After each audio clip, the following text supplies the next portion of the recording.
So you're building with Amazon Bedrock AgentCore. You already know how powerful it is, but man, can it be frustrating when things go wrong? The errors can feel a little cryptic sometimes. In this explainer, we are going to demystify the most common issues and give you a clear-cut guide to solving them all the way from build to runtime. Yeah, does this look familiar? That moment your build just fails, and you're staring at this wall of red text. If you've been stuck on errors like access denied exception or that dreaded exec format error, you are in the right place. We are about to break down those walls. We're going to fix them, and we're going to fix them fast. We'll walk through the whole life cycle of an error, from that initial build all the way to when you're invoking it at runtime. We'll break down the most common problems, and more importantly, give you the playbook to solve them quickly so you can get back to what you're actually trying to do. Build cool stuff. Okay, first things first, let's tackle those build and configuration errors. You know, the ones that stop you before you can even get off the ground. Getting this stage right is like half the battle. This one, yeah, you're probably going to see this one a lot. It's one of the most common hurdles right at the start. You follow the instructions, you run your Docker build, and you get this super unhelpful exec format error. It's a classic sign of an architecture mismatch. So why does this happen? Well, it's all about an architecture mismatch. The Amazon Bedrock service runs on ARM64 infrastructure, most likely to take advantage of AWS's own Graviton processors. So if you're like most people developing on a standard Intel or AMD machine, which is x86, your default Docker build is creating an image that's just incompatible. It's kind of like trying to run software designed for a Mac on a Windows PC. It's just not going to work. So how do we fix it? Simple. You've got to tell your build process to target ARM64. The most common way to do this is using Docker's BuildX plugin. It's great because it lets you create ARM64 images right from your x86 machine. Or you could just offload the problem entirely to a service like AWS Code Build, which can handle the ARM64 build natively right in the cloud. Okay, here's another one that trips people up all the time. You see 403 forbidden, and you immediately think your AWS credentials are shot, right? But in this case, the issue is almost always with authenticating to ECR public, which is where a lot of those official base images are hosted. You've got a few options here. First, the quick fix. Just log in again and refresh your credentials. But honestly, the recommended approach is often to just log out completely. That prevents any old, stale tokens from messing things up. But the simplest path? Just bypass ECR public altogether and pull the official Python image directly from Docker Hub in your Docker file. Easy. And now for a true classic, the permissions issue. Everything builds just fine, you go to create the runtime in Bedrock, and bam, access denied exception. This error is screaming at you that there's a problem with either your user's permissions or the IAM role that the agent itself is trying to use. Okay, so there are two things you absolutely have to check. First, the obvious one. Does your own IAM user actually have the Bedrock AgentCore Create Agent Runtime permission? But the second part, and this is where most people get stuck, check the agent's IAM role trust policy. This policy is what defines who can use the role. You have to make sure it explicitly trusts the Bedrock service, allowing it to act on your behalf. All right, so let's say you get past the build stage. Your agent is built, it's deployed, everything looks good, until you try to actually use it, and you start getting errors. Let's break down what's happening when your live agent starts to fail.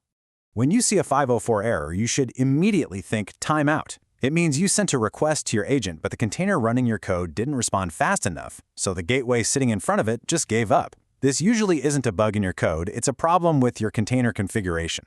And what's so interesting about this is that 99% of the time, this has nothing to do with your code being slow. It's about basic connectivity. See, Bedrock's runtime has a contract with your container. It expects to connect on port 8080, and it expects to send requests to an @invocations endpoint. If your Docker file doesn't expose that port, or your web server doesn't have that path, the connection just never happens. Throw in the ARM64 requirement we already talked about, and you've got the 3 golden rules. Get these right, and your 504 errors are very likely to just disappear. Oh, this one is sneaky, but so important. The payload format. Your container might be up and running perfectly, but it's going to fail if you send it data in a structure it doesn't expect. As you can see here, the service requires your prompt to be nested inside an input object. If you send that prompt at the top level, you'll get an error, even though the JSON itself is perfectly valid. It's a tiny detail that can cause some major headaches.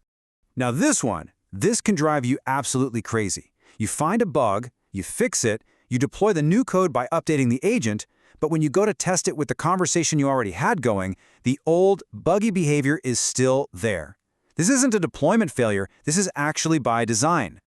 So here's the deal, and it's a really important concept to get. A session is stateful and it's version locked. When you start a conversation with a specific session ID, Bedrock locks that session to the version of your agent code that was active at that exact moment. This is to guarantee consistency within that one conversation. So the takeaway is simple. If you want to test your new code, you must start a new session by sending a brand new, unique session ID. Okay, so what happens when the errors are just weird? And the cause isn't obvious at all. You need a solid strategy to figure out what's really happening inside your agent's container. Let's look at the tools and tricks for some effective debugging. Think of these HTTP status codes as your first line of defense, your first set of clues. Before you even look at a single log file, the code itself tells a story. A 422 means there's a problem with the data you sent. A 403 means it's an authentication problem. And that dreaded 500 tells you the issue is probably an unhandled crash happening inside your code. Use this table as your starting point to narrow down where to even begin looking. Seriously, if you take only one thing away from this whole explainer, let it be this: debug locally, always. This 4-step process is the golden rule. Pull the exact image from ECR that's failing in production. Run it on your local machine, mapping port 8080. Use curl to send the exact payload that's failing, and then check your local Docker logs. This completely isolates the problem, removing all the noise from cloud networking and permissions so you can see precisely what your code is doing. But you can't debug if you don't have logs, right? And what happens when you go to CloudWatch and nothing? The log group is totally empty. It's a huge blocker, and it usually means your container is failing so early in its startup that it can't even connect to the logging service. And the fix for this? Well, it goes right back to our golden rule. If CloudWatch is silent, it means the error is happening before the logging agent can even start up. The only way to see these early, fatal errors, like a missing dependency or critical syntax error, is to run the container locally. All those error messages that are missing in the cloud will get printed directly to your terminal. Okay, wrapping up here, fixing stuff is one thing, but you know what's even better? Not having to fix it in the first place. So let's quickly go over 4 best practices that will make your whole development process way smoother and more resilient. So this isn't just about chasing down bugs. It's about building a solid, resilient workflow from the start. Make your logs detailed and structured. Design your error responses so they're actually helpful. Make local testing a non-negotiable step in your process. And finally, be proactive with monitoring. Set up CloudWatch alarms to tell you when something is wrong, instead of just waiting for a user to report it.